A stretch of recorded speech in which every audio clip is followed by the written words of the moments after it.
ఉత్కంఠ రేపిన 5 రాష్ట్రాల ఎన్నికల ఫలితాలు ఎగ్జిట్ పోల్ అంచనాలను సైతం తలకిందులు చేశాయి. యూపీలో బీజేపీ విజయం ఖాయమన్న భారీ సీట్లను ప్రజలు కట్టబెట్టారు. యూపీలో బీజేపీ గ్రాండ్ విక్టరీ సాధించడంతో నెక్స్ట్ సీఎం ఎవరనే దానిపై సర్వత్రా ఆసక్తి నెలకొంది. 15 ఏళ్ల తర్వాత అధికారం దక్కడంతో సీఎం అభ్యర్థిని పార్లమెంటరీ పార్టీ బోర్డు నిర్ణయించనుంది. ఉత్తరప్రదేశ్ సీఎం రేస్ లో 4 పేర్లు ప్రధానంగా వినిపిస్తున్నాయి. పార్టీ రాష్ట్ర అధ్యక్షుడు మౌర్య, ఎంపీలు యోగి ఆదిత్యానంద, రాజ్యసభ సభ్యుడు సిద్ధార్థనాథ్ తో పాటు కేంద్ర మంత్రి రాజ్నాథ్ సింగ్ కూడా పోటీలో ఉన్నట్లు తెలుస్తోంది. సాయంత్రం బీజేపీ పార్లమెంటరీ పార్టీ బోర్డు సమావేశంలో సీఎంల ఎంపిక జరగనున్నట్లు సమాచారం. యూపీ, ఉత్తరాఖండ్ రాష్ట్రాల్లో సీఎం అభ్యర్థులను పార్లమెంటరీ బోర్డు ప్రకటించనుంది. పంజాబ్ లో సీఎం ఎవరనే దానిపై ఇవాళ నిర్ణయం వెలువడనుంది. సీఎల్పీ భేటీ ఏర్పాటు చేసి తమ సభా నాయకుడిని ఎన్నుకోనున్నట్లు పార్టీ నేతలు తెలిపారు. పంజాబ్, యూపీ, ఉత్తరాఖండ్ లో పార్టీలో స్పష్టమైన ఆధిక్యాలు సాధించగా గోవా, మణిపూర్ లో మాత్రం హంగ్ ఏర్పడే అవకాశాలు కనిపిస్తున్నాయి. ఈ 2 రాష్ట్రాల్లోనూ బీజేపీ, కాంగ్రెస్ హోరాహోరీగా తలపడ్డాయి. 5 రాష్ట్రాల ఎన్నికల్లో నోట్ల రద్దు అంశం ఎలాంటి ప్రభావం చూపలేకపోయింది. ఎన్నికల ఫలితాలను చూస్తే మెజార్టీ ప్రజలు బీజేపీకి అండగా నిలిచినట్లు తెలుస్తోందని రాజకీయ విశ్లేషకులు తెలిపారు. 2017 యూపీ ఎన్నికల ఫలితాలు 1980 ఫలితాలను గుర్తు చేస్తున్నాయి. 1980 ఎన్నికల్లో కాంగ్రెస్ పార్టీ 309 సీట్లు సాధించి ప్రభుత్వాన్ని ఏర్పాటు చేసింది. యూపీ సీఎం అఖిలేష్ యాదవ్ తన సీఎం పదవికి రాజీనామా చేశారు. తన రాజీనామాను గవర్నర్ కు అందజేశారు. ఎన్నికల్లో ప్రజల తీర్పును స్వాగతిస్తామని అఖిలేష్ యాదవ్ తెలిపారు. కొత్త ప్రభుత్వం తమ కంటే బాగా పనిచేస్తుందన్న అఖిలేష్ విజయం సాధించిన బీజేపీకి శుభాకాంక్షలు తెలిపారు. 5 రాష్ట్రాల ఎన్నికల ఫలితాలు కొందరు కీలక నేతలకు చేదు అనుభవాన్ని మిగిల్చాయి. ఓడిన ప్రముఖుల్లో ముఖ్యమంత్రి ఉండటం గమనార్హం. ఉత్తరాఖండ్ సీఎం హరీష్ రావత్ ను దురదృష్టం వెంటాడింది. పంజాబ్ మాజీ సీఎం అమరీందర్ సింగ్ సైతం పోటీ చేసి 2 చోట్ల ఓడిపోయారు. హక్కుల కార్యకర్త ఇరోం షర్మిల కూడా ఘోర పరాజయం పాలయ్యారు. యూపీలో ఎస్పీ కాంగ్రెస్ కూటమికి కుటుంబ కలహాలే కారణమని కార్యకర్తలు బాహాటంగా విమర్శిస్తున్నారు. ములాయం, అఖిలేష్ వైఖరి వల్ల పార్టీ తీవ్రంగా నష్టపోయిందంటూ మండిపడుతున్నారు.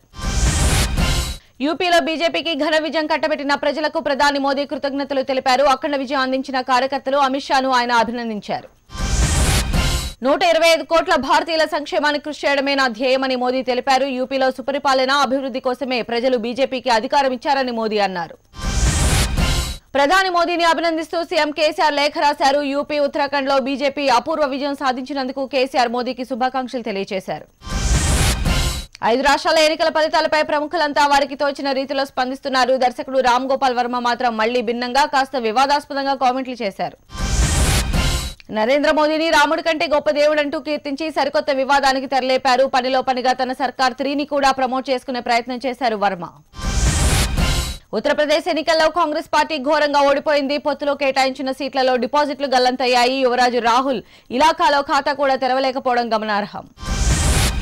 ఈసారైనా విజయం సాధించాలని చూసిన బీఎస్పీకి మరోసారి నిరాశ ఎదురైంది. 20 సీట్లు కూడా సాధించలేక చతికిల పడింది ఏనుగు. కొన్ని చోట్ల పార్టీ అభ్యర్థులు డిపాజిట్లు కోల్పోయారు. యూపీ ఎన్నికల్లో ఓటింగ్ మిషన్లలో అవకతవకలు జరిగాయని మాయావతి ఆరోపించారు. బ్యాలెట్ పద్ధతిన ఓటింగ్ నిర్వహించాలంటూ ఈసీని మాయావతి డిమాండ్ చేశారు. ఉత్తరప్రదేశ్ లో బీజేపీకి ముస్లిం ఓటర్లు బ్రహ్మరథం పట్టారు. ముస్లింలు అధికంగా ఉండే దేవబంద్ నియోజకవర్గంలో బీజేపీ పాగా వేసింది. 5 రాష్ట్రాల ఎన్నికల ఫలితాలు కొత్త ఉత్సాహాన్ని ఇచ్చాయని అన్నారు బీజేపీ జాతీయ అధ్యక్షుడు అమిత్ షా. 4 రాష్ట్రాల్లో బీజేపీ ప్రభుత్వాన్ని ఏర్పాటు చేస్తుందన్నారు. యూపీ ఎన్నికల్లో బీజేపీ విజయం సాధించడం చాలా సంతోషంగా ఉందని కేంద్ర మంత్రి వెంకయ్యనాయుడు తెలిపారు. మోదీకి ప్రజలు అండగా నిలిచారని అన్నారు. మోదీ తిరుగులేని నాయకుడని ప్రశంసించారు. యూపీలో సెక్యులర్ పార్టీలో ఓట్లు ఎటుపోయాయని ఎంఐఎం అధినేత అసదుద్దీన్ ఓవైసీ ప్రశ్నించారు. సీట్లు గెలుస్తామని తాము ఆశించలేదని అన్నారు అసదుద్దీన్. యూపీలో బీజేపీ ఘన విజయం సాధించడంతో ఆ పార్టీ కార్యకర్తలు ఆనంద డోలికల్లో మునిగి తేలారు. ఈ విజయంతో ఒకరోజు ముందుగానే హోలీ జరుపుకున్నారు. బీజేపీ కార్యకర్తలు స్వీట్లు పంచుకుంటూ శుభాకాంక్షలు తెలిపారు. పార్టీ ఆఫీసుల ముందు డప్పు వాయిద్యాలు వాయిస్తూ డాన్సులు చేశారు. పంజాబ్ లో కాంగ్రెస్ పార్టీ ఘన విజయం సాధించింది. సొంతంగా పోటీ చేసిన కాంగ్రెస్ ప్రభుత్వాన్ని ఏర్పాటు చేసే సీట్లను దక్కించుకుంది. పంజాబ్ లో Congress party chief captain Amarinder Singh విజయం సాధించారు. పాటియాలా అర్బన్ నియోజకవర్గం నుంచి భారీ విజయం నమోదు చేశారు. పంజాబ్ లో అధికార పార్టీ అకాలీదళ్ శిరోమణి బీజేపీ కూటమికి ఎదురుదెబ్బ తగిలింది. అకాలీదళ్ పై ఉన్న ప్రజా వ్యతిరేకత ఎన్నికల్లో స్పష్టంగా తేటతెల్లమైంది. పంజాబ్ లో విజయం కాంగ్రెస్ కు పునరుజ్జీవనం లాంటిదని ఆ పార్టీ నేత నవజ్యోత్ సింగ్ సిద్ధు అన్నారు. అమృత్సర్ తూర్పు నియోజకవర్గం నుంచి సిద్ధు విజయం సాధించారు. పంజాబ్, గోవా రాష్ట్రాల ఎన్నికల ఫలితాలు తీవ్రంగా నిరాశపరిచాయని ఆమ్ ఆద్మీ పార్టీ నేతలు తెలిపారు. ఓటమి కారణాలను విశ్లేషించుకుంటామని ఆ పార్టీ నేత అశుతోష్ వెల్లడించారు. పంజాబ్ గోవాలో పాగా వేయాలని చూసిన ఆమ్ ఆద్మీ పార్టీకి నిరాశ తప్పలేదు. పంజాబ్ లో బోణి కొట్టినా గోవాలో మాత్రం ఖాతా తెరవలేకపోయింది. ఛత్తీస్గఢ్ లో భారీ స్థాయిలో ఎదురుకాల్పులు చోటు చేసుకున్నాయి. సుక్మా జిల్లా బెజ్జి ప్రాంతంలో జరిగిన ఎదురుకాల్పుల్లో 9 మంది సిఆర్పీఎఫ్ జవాన్లు 2 మావోయిస్టులు మృతి చెందారు. సిఆర్పీఎఫ్ జవాన్లు మృతి చెందిన ఘటనపై ప్రధానమంత్రి నరేంద్ర మోదీ దిగ్భ్రాంతి వ్యక్తం చేశారు. జవాన్ల కుటుంబాలకు ప్రగాఢ సానుభూతి ప్రకటించారు. కాశ్మీర్లో ఉగ్రవాదులు దాడులకు పాల్పడుతూనే ఉన్నారు. పుల్వామా జిల్లా తహబ్లోని సిఆర్పీఎఫ్ 182వ బెటాలియన్ శిబిరంపై ముష్కర్లు దాడి చేశారు. జవాన్లు దాడిని తిప్పికొట్టారు. కోర్టు ఉల్లంఘన కేసులో సుప్రీంకోర్టు ముందు హాజరు కాని Kolkata high court judge CS Kannan కు బెయిలబుల్ అరెస్టు వారెంట్ జారీ చేశారు. కన్నన్ ను అరెస్టు చేసి మార్చి 31న కోర్టు ముందు హాజరు పరచాలని కోల్కతా పోలీస్ చీఫ్ కు ఆదేశాలు జారీ చేసింది సుప్రీం ధర్మాసనం. హోలీ పండుగ సందర్భంగా తెలంగాణ ప్రజలకు శుభాకాంక్షలు తెలిపారు సీఎం కేసీఆర్. ప్రజలందరూ కలర్ఫుల్ పండుగను సంతోషంగా జరుపుకోవాలని కేసీఆర్ ఆకాంక్షించారు. హోలీ పండుగ సందర్భంగా రాష్ట్ర ప్రజలకు దేశ విదేశాల్లోని తెలుగు వారికి ఆంధ్రప్రదేశ్ ముఖ్యమంత్రి చంద్రబాబు నాయుడు శుభాకాంక్షలు తెలిపారు. చెడుపై మంచి విజయం సాధిస్తుందని చెప్పే పండుగగా చంద్రబాబు అభివర్ణించారు. వైసీపీ అధ్యక్షుడు జగన్మోహన్ రెడ్డి హోలీ పండుగ సందర్భంగా తెలుగు ప్రజలకు శుభాకాంక్షలు తెలియజేశారు. రంగుల పండుగ హోలీని అందరూ ఆనందోత్సాహాలతో జరుపుకోవాలని ఆకాంక్షించారు. హైదరాబాద్ నగర పోలీస్ కమిషనర్ మహేందర్ రెడ్డి ఆంక్షలు విధించారు. రోడ్లు జనసామర్థ్యం ఉన్న ప్రాంతాల్లో రంగులు చల్లుకోవద్దని హెచ్చరించారు. రేపు ఉదయం 6 గంటల వరకు అమల్లో ఉంటుంది. హైదరాబాద్ లో మద్యం షాపులు నిబంధనలు ఉల్లంఘిస్తున్నాయి. హోలీ పండుగ వేళ యథేచ్ఛగా మద్యం అమ్ముతున్నా పోలీసులు స్పందించడం లేదని ఎస్ఆర్ నగర్ వాసులు ఆరోపిస్తున్నారు. ప్రముఖ నిర్మాత దిల్ రాజు భార్య అనితారెడ్డి చనిపోయారు. హైదరాబాద్ లో గుండెపోటుతో కన్నుమూశారు. దిల్ రాజు తెరకెక్కించిన కొన్ని చిత్రాలకు ఆమె సమర్పకురాలుగా వ్యవహరించారు. సినిమా పనులపై అమెరికాలో ఉన్న దిల్ రాజు హైదరాబాద్ కు చేరుకున్నారు. సాయంత్రం అనితారెడ్డి అంత్యక్రియలు జరగనున్నట్లు తెలుస్తోంది.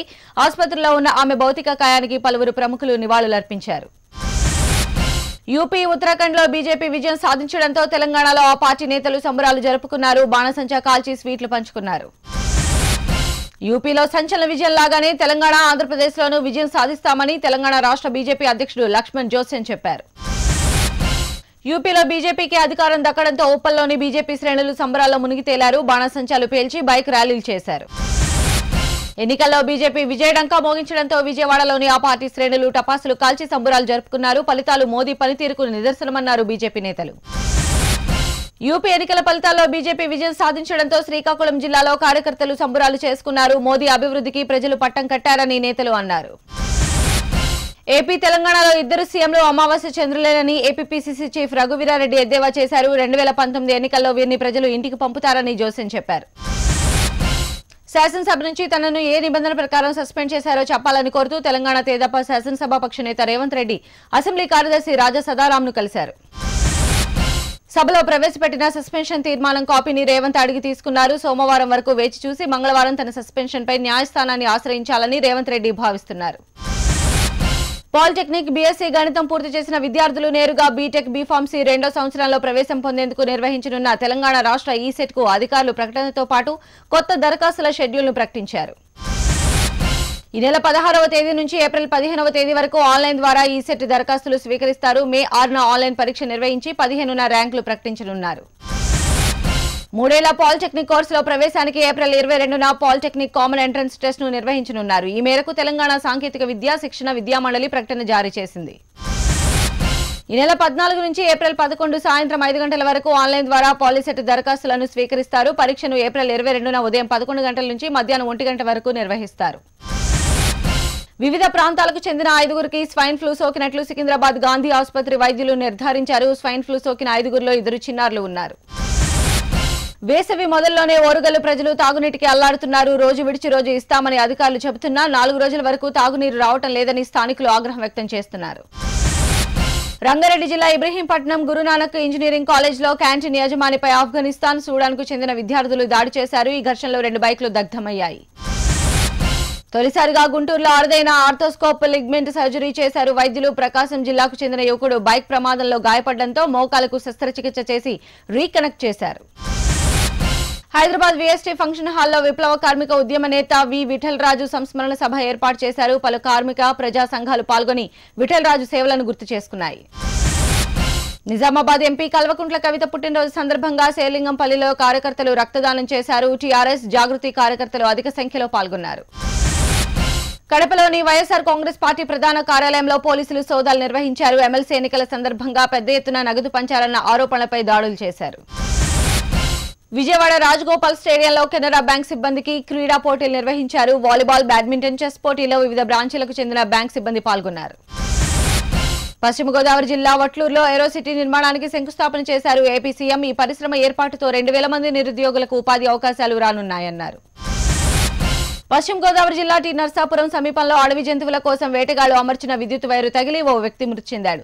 దీంతో ఆగ్రహించిన గ్రామస్తులు వేటగాళ్లకు దేహశుద్ధి చేశారు. అనంతపురం జిల్లా ధర్మవరంలో లాఠీ చార్జ్లో గాయపడిన వ్యక్తులను ఆసుపత్రికి తరలిస్తుండగా పోలీసులు అడ్డుకున్నారు. గాయపడ్డ వారు ఆందోళనకు దిగడంతో ఎస్పీ జోక్యం చేసుకుని ఆసుపత్రికి తరలించారు. నెల్లూరులో శ్రీ చైతన్య స్కూల్లో ఫ్యామిలీ ఫెస్ట్ కార్యక్రమంలో తల్లిదండ్రులకు విద్యార్థులు పాదపూజ చేశారు. దీనివల్ల విద్యార్థుల్లో మానవతా విలువలు పెంపొందుతాయని ఉపాధ్యాయులు అభిప్రాయపడ్డారు. ఓయూ శతాబ్ది ఉత్సవాల్లో భాగంగా 5K రన్ను వీసీ రామచంద్రం ప్రారంభించారు. ఈ కార్యక్రమంలో నిరసన తెలిపిన విద్యార్థులను పోలీసులు అరెస్ట్ చేశారు. తూర్పుగోదావరి జిల్లా ఆత్రేయపురం మండలం వాడపల్లి వెంకటేశ్వర స్వామి ఆలయంలో అపశృతి చోటు చేసుకుంది. ప్రదక్షిణలు చేస్తూ గుండెపోటుతో భక్తుడు మృతి చెందాడు. రంగారెడ్డి జిల్లా నాదరగుల్ సాయిబాబా టెంపుల్లో 3 రోజుల పాటు ఘనంగా వార్షికోత్సవాలు నిర్వహించారు. భారీగా భక్తులు, నగర ప్రముఖులు ఉత్సవాలను తిలకించేందుకు తరలివచ్చారు. ఉగ్రవాదాన్ని భూమి మీద లేకుండా చేస్తానని పదే పదే చెప్పే అమెరికా అధ్యక్షుడు డొనాల్డ్ ట్రంప్ ఆ దిశగా మొదటి అడుగు వేశాడు. కువైట్ సైన్యానికి మద్దతుగా 2500 మంది అమెరికా సైనికులను ఆ దేశం పంపాడు. అమెరికా బలగాలు కువైట్ లో కాలు మోపినట్లు లెఫ్టినెంట్ జనరల్ జోసెఫ్ ఆండర్సన్ తెలిపారు. అలాగే సిరియా, ఇరాక్ ప్రజలకు త్వరలోనే ఐసిస్ ఉగ్రవాదుల నుంచి విముక్తి కల్పిస్తామని ట్రంప్ తెలిపారు. అమెరికా ఉద్యోగాల అవుట్ సోర్సింగ్ కు అడ్డుకట్ట వేసేందుకు ప్రవేశపెట్టిన బిల్లు హైదరాబాద్ లో ప్రకంపనలు సృష్టిస్తోంది. ఈ బిల్లు పాస్ అయితే నగర ఐటీ రంగం కోలుకోలేని దెబ్బతినే ప్రమాదం పొంచి ఉంది. మన ఎగుమతుల్లో దాదాపు 60% అమెరికా అవుట్ సోర్సింగ్ ద్వారా వస్తున్నాయి. ట్రంప్ బిల్లు వల్ల 20 ఏళ్లు వెనక్కి వెళ్లినట్లేనని నిపుణులు అంచనా చెందుతున్నారు. హైదరాబాద్ రాజీవ్ గాంధీ ఇంటర్నేషనల్ క్రికెట్ స్టేడియంలో 120 మంది హైదరాబాద్ క్రికెట్ అసోసియేషన్ ఉద్యోగులు ఆందోళన చేపట్టారు. తమకు రావాల్సిన జీతాలు వెంటనే చెల్లించాలని డిమాండ్ చేశారు. దేశ రాజధాని ఢిల్లీలోని ఎర్రకోట వద్ద IPL 10 విజేతలు అందుకోబోయే ట్రోఫీ సందడి చేసింది. చండీగఢ్ నుండి ఢిల్లీ చేరుకున్న ట్రోఫీని ఎర్రకోట వద్ద ప్రదర్శనకు ఉంచారు. భారత్లోని అంధ క్రికెటర్లకు త్వరలో మంచి రోజులు రానున్నాయి. బెంగళూరులో జరిగిన అంధుల T20 ప్రపంచ కప్ ఫైనల్లో పాకిస్తాన్పై టీమిండియా గెలుపొందినందుకు BCCI భారీ నజరానా ప్రకటించింది. విజయం సాధించిన క్రీడాకారులకు మాజీ కాగ్ వినోద్ రాయ్ నేతృత్వంలోని కమిటీ ₹1 కోటి నజరాగా ఇవ్వాలని నిర్ణయించింది. భారత జట్టును విజయ పదంలో నడిపిస్తున్న కోచ్ అనిల్ కుంబ్లేకు పదోన్నతి ఇవ్వాలని BCCI భావిస్తోంది. ఆయన స్థానంలో రాహుల్ ద్రావిడ్ కు టీమిండియా ప్రధాన కోచ్ బాధ్యతలు అప్పగించాలని చూస్తోంది. ద్రావిడ్ రాక డైరెక్టర్, కోచ్లు సమన్వయంతో పనిచేసేందుకు వీలవుతుందని బోర్డు విశ్వసిస్తోంది. భారత జట్లపై పూర్తిస్థాయి నివేదికను అందజేయాలని COA ఇటీవల కుంబ్లేను కోరింది. భారత badminton double star Gutta Jwala Hyderabad లో బ్యాడ్మింటన్ అకాడమీకి శ్రీకారం చుట్టింది. తెలంగాణలోని అన్ని జిల్లాలతో పాటు దేశవ్యాప్తంగా టాలెంట్ హంట్ నిర్వహించి ప్రతిభ ఉన్న వారికి ఉచిత శిక్షణ ఇస్తామని జ్వాల తెలిపారు. ప్రస్తుతానికి గ్లోబల్ అకాడమీ పరిధిలో 25 కోట్లు అందుబాటులో ఉన్నట్లు గుత్తా జ్వాల తెలిపారు. భవిష్యత్తులో 150 కోట్లు తయారు చేయడమే లక్ష్యంగా పనిచేస్తున్నట్లు ఆమె చెప్పారు. మళ్లీ రేడియో కామెంటరీని పునరుద్ధరించాలని BCCI నిర్ణయం తీసుకుంది. ఇటీవల జరిగిన BCCI భేటీలో రేడియో కామెంటరీపై చర్చించినట్లు BCCI వర్గాలు తెలిపాయి. పాకిస్తానీ హీరోయిన్ వీణా మాలిక్ భర్త కటక్ నుండి విడిపోయారు. సినిమాలు మానేయాలన్న భర్త డిమాండ్ను తిరస్కరించిన వీణా విడాకులు తీసుకుంది. గత జనవరిలో విడాకులు కోరుతూ వీణా మాలిక్ కోర్టు మెట్లెక్కింది. కటక్ ను నోటీసులు పంపినా స్పందించకపోవడంతో కోర్టు విడాకులను మంజూరు చేసింది. మహిళలపై రామ్ గోపాల్ వర్మ చేసిన వ్యాఖ్యలు కరెక్టే అంటోంది బాలీవుడ్ ఐటమ్ గర్ల్ రాఖీ సావంత్. ప్రతి మహిళా భర్తను ఎలా సంతోషపెట్టాలో నేర్చుకోవాలన్న వర్మ మాటలు అక్షర సత్యం అంటోంది.